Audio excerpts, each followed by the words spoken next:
Hey guys, it's Corey. And with the new Mutants movie coming out soon, I thought it would be a good idea to shine some light on everyone's favorite B team. This all comes from Zeb Wells' 2009 run for anyone keeping track at home. And also, I'm trying to get more active on Twitter, so follow me at Long Story Short and let me know what you think of the show. Our story starts with a little girl, Marcy, sitting alone in her room, brushing the hair of her doll. As Jian, or as we'll come to know her, Karma, cracks open the door, she tells Marcy that she does not need to be afraid. Her and her friend Danny Moonstar have been looking for her. She knows that she is intruding on a private place, so she hopes Marcy doesn't mind. And Marcy doesn't. It would seem as if Marcy isn't fazed by anything at all. Marcy looks up at Jian and tells her that she is unfamiliar, so she must be new. And they like the new ones. At that moment, a blade smashes a hole through one of the doors to the room, and a black arm reaches in to open the locked door from the inside. Marcy grabs a hold of Jian and tells her that they should run. Now. Back at the new San Francisco X-Men headquarters, a portal opens up in the sky. As it increases in diameter, Illyana Rasputin falls out onto her back. As she stands up, beaten and battered, she congratulates herself on making it and tells herself that there's still time. Unfortunately, some of the other X-Men haven't quite forgiven her for some of their previous encounters. As they go to attack Illyana, Sam Guthrie and Roberto Da Costa, or Cannonball and Sunspot, depending on who you ask, stop them dead in their tracks. They claim that Illyana deserves to be there. In fact, she might deserve to be there more than they do. And if the children have a problem with it, it might be in their best interest to remember that they are still in school, while Sam and Bobby are graduates. Illyana, who still hasn't recovered from her journey, collapses. As she fades out of consciousness, she says that Jian and Danny are in trouble. They'll almost be dead by now. It has been some time since the two have seen her, so at the moment they are unsure how to process this information. With nothing else left to do, Sam and Bobby pick her up and take her to the medical bay where Beast can examine her. Elsewhere, in the X-Break, we see a man named Miguel who has recently been blinded. As his codename is Empath, he finds it ironic that his newfound mission is to make sure that the X-Men share the same pain that they have caused him. He is visited by a woman, Amara, who has been a frequent member of the New Mutants under the name of Magma. She brought him some food. For now, at least. His machinations can wait. In the lab, Illyana and Beast catch up. It has been a while since the two of them have seen each other, and she likes his new look. As Magma, Cannonball, and Sunspot look on from above, they ask themselves, exactly what the hell is Illyana up to? Magma and Sunspot wonder if they should trust her at all. Cannonball, however, thinks differently.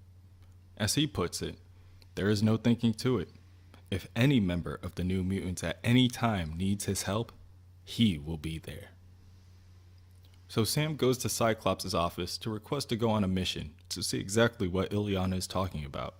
If she is telling the truth, and Danny and Jian are in danger, then there is no time to lose.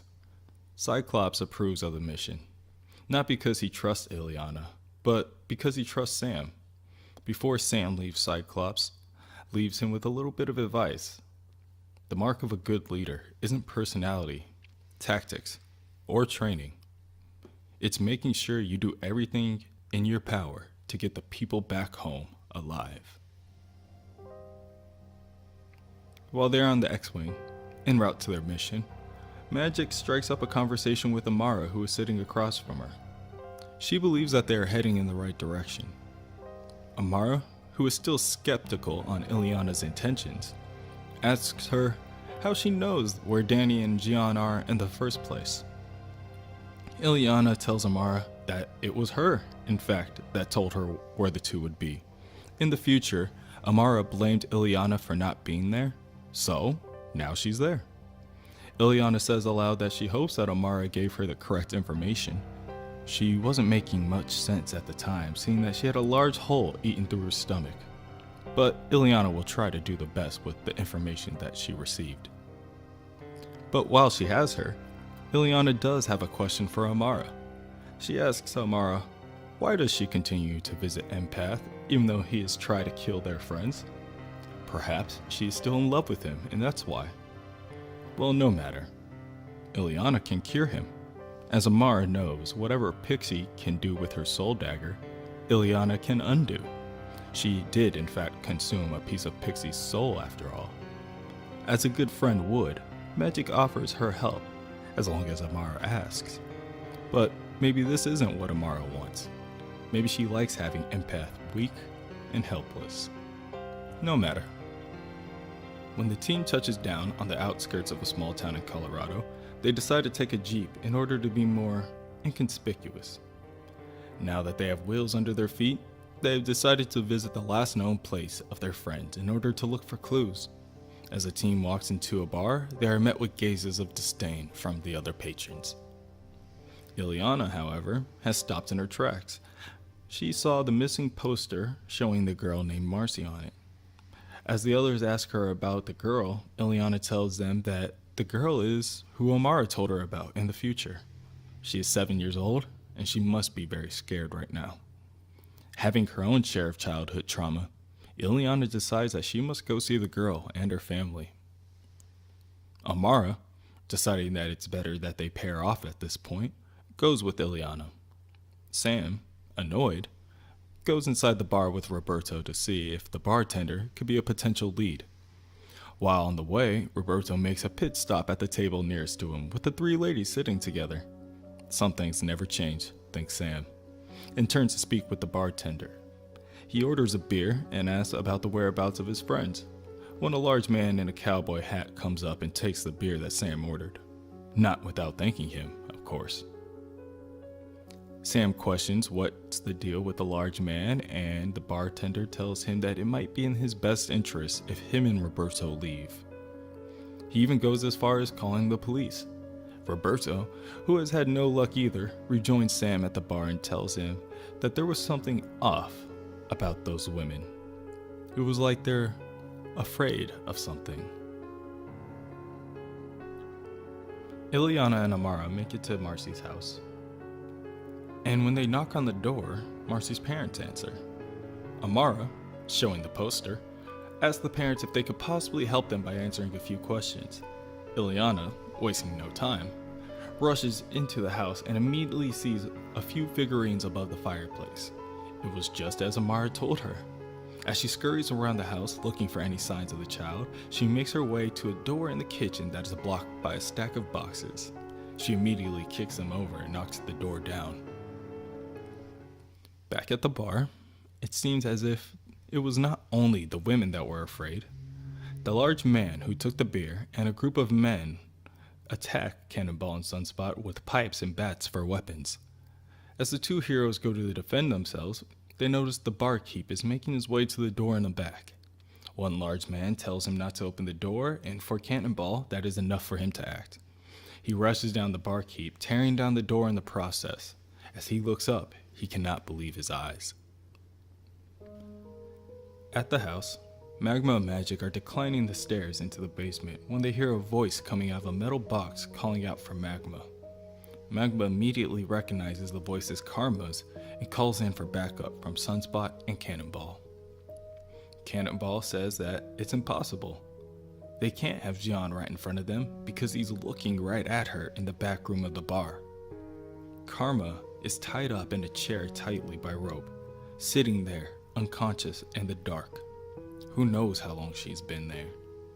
Magma again tells Cannonball that she can literally hear Karma's voice calling for help from the box in front of her and begins to burn off the hinges. Cannonball once again argues that he's looking right at her, and as Magma finishes burning the hinges, the door of the cell swings open. As the hands escape the cell in order to pull herself out, Karma states that she didn't need help getting out of the box that she was trapped in. Rather, she needed help getting out of the body that she was trapped in. As she makes her escape from the box, she reveals that she's been stuck in the body of Legion, the Omega level mutant and son to Charles Xavier.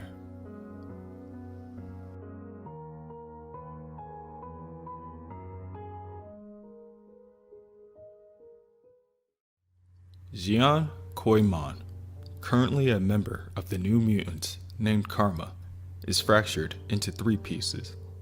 Her body is tied up and unconscious in the back of a small town bar. Half of her mind is trapped within David Haller, Legion, who is woken up in a cell in a small town family basement. And the other half is trapped within Legion's subconscious, running from his multiple personas. Karma entertains conversations with both parties of the New Mutants, all while helping Marcy navigate away from their attackers. She kicks down a door and quickly barricades it with a single wooden chair before sending Marcy up the ladder to the attic first. Karma instructs Marcy to hide, and Marcy in turn begs for Karma to give her the doll that Karma is holding. Dave told her to keep it safe, so it's very important to her. Originally, when Karma came to this town, she heard a few reports of a suspected mutant, Marcy. When she reached out to her telepathically to connect to Marcy, she found that the girl's consciousness was not in her body. It was there in Legion's subconsciousness. Danny Moonstar was with Karma's body originally, but has since gone missing. After Karma catches the team up, Sunspot goes to remove her body from the chair that she's tied up to, and out of reaction to being touched, a psychic kickback is sent out. Sunspot's energy starts to be siphoned out, and he starts to materialize in front of Karma in the mindscape. Only being exposed to the former, Cannonball, while still on the phone with Magma, powers up a right hook to knock Sunspot out for now. Xian's powers are going haywire on the outside, but she is too preoccupied to handle that particular problem at the moment. The men chasing Karma and Marcy break down the barricaded door and stand in front of them triumphantly, prepared to attack. The first of them to speak is a man named Jack Wayne. He says that he's never met Karma before, but he may be familiar with some of her friends, as he would call them, the Fixers. They're the ones that put Legion's mind back together before, and these men will stop them from helping Legion again. From what Jack can tell, Xian already understands that unless they have the doll that is in her hands currently, they can't actually do anything. So he proposes a deal. She gives them the doll, and her friends, the wolf, the squaw, the robot, and the geek, will be killed, and she'll be able to keep living. As he said before, they don't even know her. Xian looks Jack in the eye and tells him that he's right about one thing. He doesn't know her at all. She sends a kick to Jack's knee and a large snap is heard before she follows up with an elbow to his nose.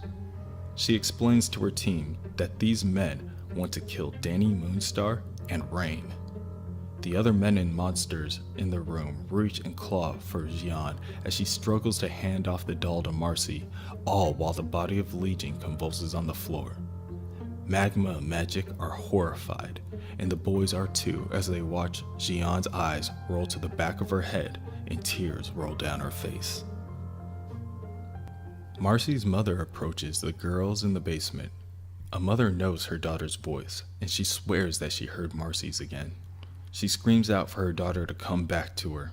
Marcy, who has control of the doll, speaks out of Legion's body to plead her mother for help. The bad men are coming to take her away, and she's terrified.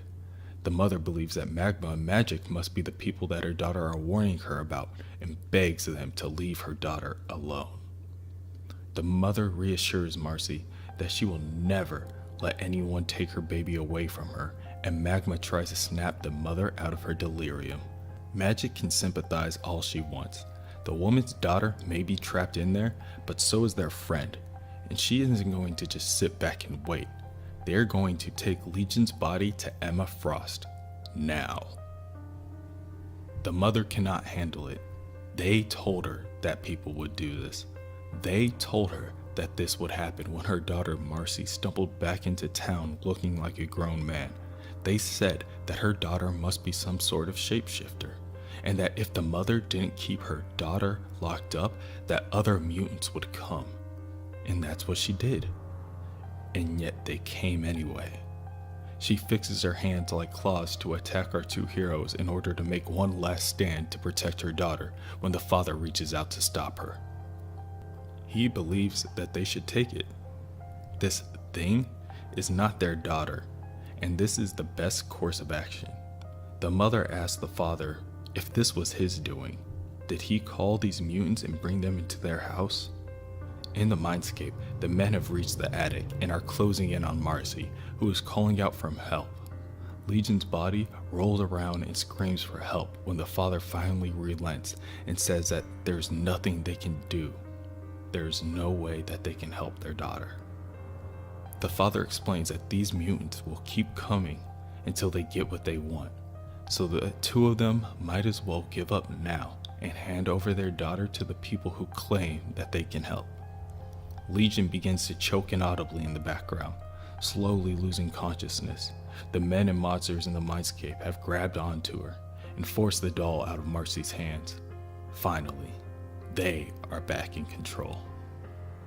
The first to hold the doll, a large brute of a man, is now in control of Legion's body and introduces himself as Drexel before saying, "Fuck you." He catches Magma off guard and hits her with an uppercut, sending her flying through the room, bloodied, and the two parents are sent flying with an aftershock as well. Man, that felt good. Inside the mindscape, another persona, a clown, snatches the doll from Drexel's hands while claiming that it's his turn to take control before expelling a massive beam of energy out of Legion's mouth at Magik, sending her crashing through the roof. The mother looks on in horror at her daughter. However, it is yet another persona's turn. The mother approaches Legion with tears in her eyes and compassion in her face and tries to connect with her daughter one last time. As the personas fight for control, the father rushes over to his wife, but it's too late. Legion pierces the back of the father and through the chest of the mother with his right hand before flying through a hole in the ceiling. The two parents lay on the floor in a pool of their own blood and look into each other's eyes. The mother asks once again if her husband called those mutants to take their daughter away or not. With one last breath, he clutches her hand in his and whispers yes before they both lose consciousness and lay together for the last time. Cannonball is furious at the situation and picks up the old barkeeper and asks him what he did to Karma. The bartender angrily tells Cannonball that Karma did that to herself. Nobody can even touch her, or else they'll start foaming from the mouth. Mutants are always more trouble than they're worth. As Cannonball and Sunspot, thoroughly defeated in any attempt to help others, walk outside, they are greeted by a squadron of police officers. Even though Sunspot hates having to do this, he jumps into Cannonball's arms before they blast off at supersonic speed to make their escape. Legion makes his way to the sheriff's department in search of Danny Moonstar. As he sends a blast to the lone officer working, killing her, he calls out for Danny. He asks, how would Danny like for him to kill her? For he has many, many ways to end her life. Danny, depowered, rolls up her sleeves and tells Legion that if we're gonna party, let's party. Legion has finally found Danny Moonstar, and Jack Wayne is in control now. As he grips the doll, granting him control of Legion's body, he tells Danny that he hopes that she remembers him. He had to do some slick talking to get awarded the chance to kill her himself. As he puts it, it's a bit overcrowded these days. He chuckles as he says that they're finally living up to their name. Jack attempts to use his mental abilities to pry apart the bars of the cell that Danny is locked behind, and she tells him that he better think twice before trying to get close to her, and he better think real hard. Jack is unfazed. He knows that Danny has recently lost her mutant abilities. Well, her little friend knows it, and what one part of Legion knows, they all know. Danny does not falter. She knows that Jack isn't real. None of these personas are real. They're all figments of David Haller's imagination. She tries to use this information against Jack, but it just spurs him on. You see, Jack is David's fantasy of a man's man. He's here to do everything that David is afraid to tackle head-on himself. Like dealing with women, for instance. As he lifts Danny up in the air from the ground, he thinks aloud that maybe it's time for another lesson. That is when Cannonball and Sunspot burst through the wall, sending rubble and debris flying in all directions. Sunspot lands a kick on Legion's chin, sending him flying out of the jailhouse. Our three heroes have a brief discussion. Cannonball knows that Legion won't be down for long, and he knows that when Legion gets back up, he'll head straight for Danny. Cannonball thinks to the last words that Cyclops gave him. A good leader makes sure that everyone gets home safe. If what Danny said is true and Legion was having trouble splitting the bars, then maybe Danny will be more safe there at the jailhouse while him and Sunspot run out their foe. Outside, Sunspot catches up to Legion just as Jack is giving control over to a woman named Sally. She doesn't seem to be enjoying her chance to control Legion's body. Rather, she uses his body as an outlet for her rage. She screams that nobody has ever loved her, and Legion's body begins to contort and expand, hulking out in rage. She repeats that nobody loves her, and it catches Sunspot off guard. As Legion approaches, Sunspot barely avoids the heavy attack when Cannonball shows up as backup. The next attack comes from an Englishman persona named Hugh Davidson. He's a more sensible person who believes in talking through things like adults. He proposes that the New Mutants leave Legion alone, and in turn, Legion will let them live. When the two heroes refuse, they leave Hugh with no choice. Hugh spits out his tongue and wraps it around Sunspot's neck, choking him and bringing tears to his eyes in the process. Cannonball lunges forward and strikes Hugh time after time, until Hugh finally loses grip enough for Sunspot to let himself free. The next persona is timid and afraid. As Legion lays in the fetal position on the ground, begging for the pain to stop, the two heroes help him to his feet. This persona says that if the two men are mean to him, then one of the meaner guys will take over. He goes on to explain that there are thousands of personas inside David Haller. Previously, the X-Men Bishop helped purge David of all the alternate personas, and they were banished into the void. In the void, some of the more dominant personalities enslaved the weaker ones, and this made David sad. So he brought them back, where the fixers would be. But, as the persona goes on to say, the bad ones don't want to be fixed. They want to kill the fixers. As he finishes his story, the cement bed that Danny was sitting on transforms into a replica of David Haller and begins to attack her, choking her with one hand and preparing to attack with the other. Legion tells Cannonball that he and Sunspot will never make it back to Danny in time, and it's looking like all hope is lost when the cement begins to melt away. Magik and Magma have arrived. Magik kneels down to check on Danny to make sure that she's still able to go on, and at that moment, Cannonball and Sunspot blast through the building. Danny says that she is fine and walks up to Cannonball and gives him a right hook to the jaw. That was for keeping her locked up in the cell. Then she makes her leave to make herself useful. As the rest of the team converse and catch each other up on the current situation, Cannonball struggles with the idea of calling in the X-Men for backup. With the state that Jian is in back at the bar, if anyone touches her, they get teleported to David's mindscape. Magik decides that it may be a suicide mission, but a simple mission nonetheless. They should travel into David's mindscape themselves and physically pry their friend out of him. Cannonball objects. He believes that this kind of approach would definitely be too dangerous. However, he is unable to stop Magik. She is a teleporter, as well as an extremely hard person to deal with. As she teleports away, he can only leave her with some advice. He warns her not to harm any of the personas within David. Just killing one could cause a chain reaction, resulting in the mindscape caving in and trapping her inside. Cannonball then decides that he should go after Danny. She left without giving too much information. That is when Danny Moonstar shows up fully decked in artillery. She decides that it would be better if they go after Legion. It's time to go on the offensive. Magik appears inside Legion's mindscape and is instantly greeted by Jack and a group of others. They all sneer and snicker as they catcall the pretty girl. Magik is unamused. She pulls out her sword from her chest and demands for her friend Jian Koi Man. Jack cackles, as if she could touch any of them. Jack was listening in when her friend Cannonball told her not to harm any of the personas. He knows Magik doesn't have a foot to stand on.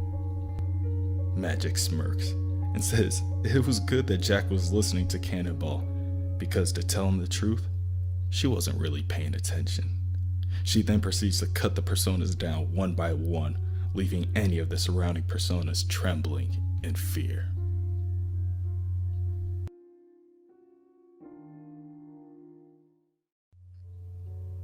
A fully equipped Danny Moonstar and the other new mutants leave the police station and prepare to search for Legion. Cannonball tries to take lead of the team, giving each of the others their own directive. Unfortunately, in his panicked state, he cannot control his tone. His team can feel the belittlement, especially Danny. Cannonball warns her that Legion still has Jan and Magik within his mind. If she shoots him, they all die. To that, Danny says, "Okay, I'll aim for the legs." Cannonball denies any kind of assistance that Danny could or would provide and tells her to drive as far away as possible, as fast as she can. He states that it has been some time since Danny has been depowered, and she needs to realize this. She isn't a mutant anymore, so she needs to stop pretending to be one. Danny furiously pushes Cannonball to the side and peels off in the car, leaving a large screech echoing through the quiet streets. Cannonball made his decision, and now he will live with it. As long as Danny is alive tomorrow, he doesn't care if she's mad at him. Meanwhile, from behind a dumpster, Legion watches the group with his X-ray vision. The persona in control tells the others that Danny Moonstar is getting away, and an athletic person tells him to quiet down and fear that Magik will find them. Magik stands over Jack's decapitated body in front of a crowd of personas. She asks, "Where is Jian Koi Man?" These personas believe themselves to be immune to death. However, they have never faced Ileana. She raises the soul sword and bellows, "Behold!" She brings the gospel of oblivion. Taste it and cease to be. There are many enemies before her. However, she is not worried, for she has many ways to kill them. To demonstrate this, she takes another victim.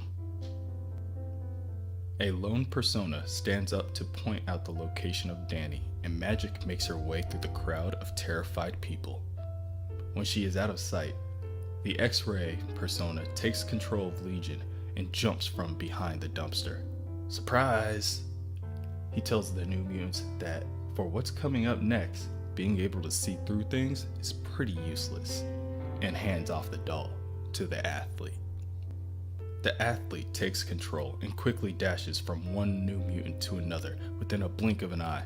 He avoids Cannonball's charge, barely dodges Magma's heat, and then strikes Sunspot, sending blood flying out of his mouth. Legion is not finished.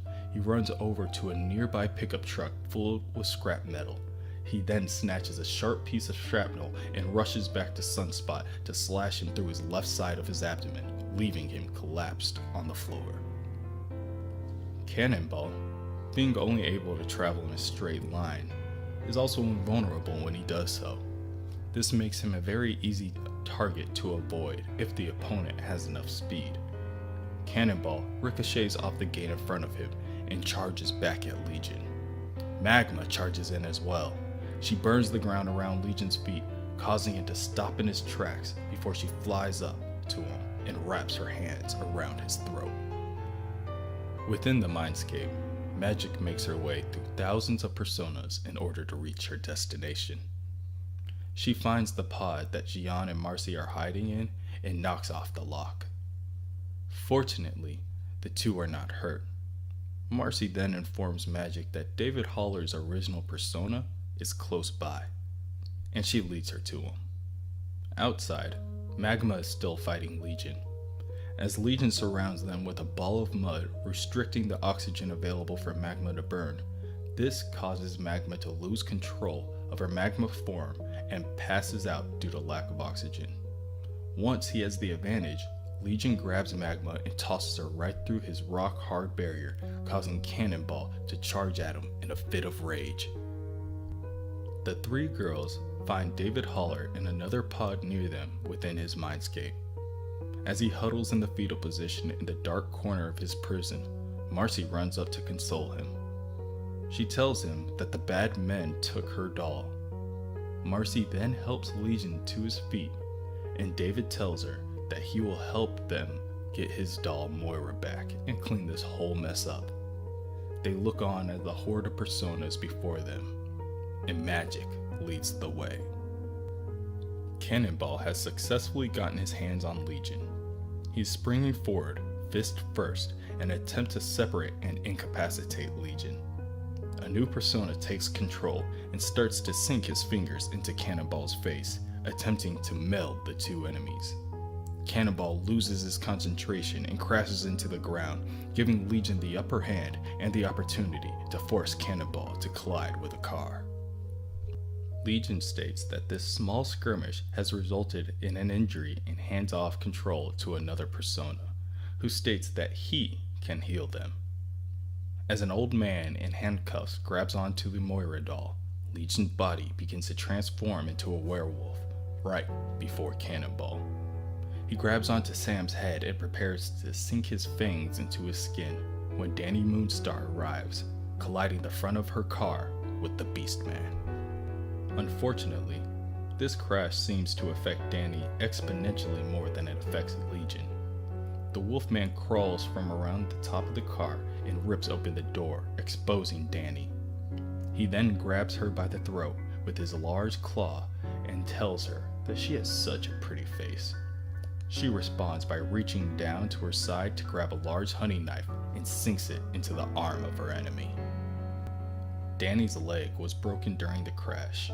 When Legion drops her to address his wound, Danny attempts to crawl away. Seeing this, Legion runs up and tackles the woman, slamming her face into the ground. He's just getting started, but Danny has thoroughly pissed him off, so he thinks he will just have to take off her face. Legion raises a claw to do so when something starts happening from within. Magik has taken control of the Moira doll and in turn now controls Legion's body. With her now in control, Legion's body reverts to normal form of David Haller, and she checks in with Danny to make sure that she and the other new mutants are okay. Their first outing as a group did not go how they planned, but at least the threat is dealt with at the moment. As the other X-Men arrive to collect the injured team and David Haller, Cannonball takes the opportunity to thank Danny for saving his life. She does not answer him. Instead, Danny walks away in silence. Sam then turns to Cyclops and apologizes for botching the mission. The entire team has been injured by following his orders. Cyclops tells Sam to forgive himself. He did what Cyclops needed him to do. He got everyone back home alive. But Sam has the feeling that half the team thinks that they could have led better, and the other half just outright hate him. Scott smiles at Sam and tells him, "Welcome to my world."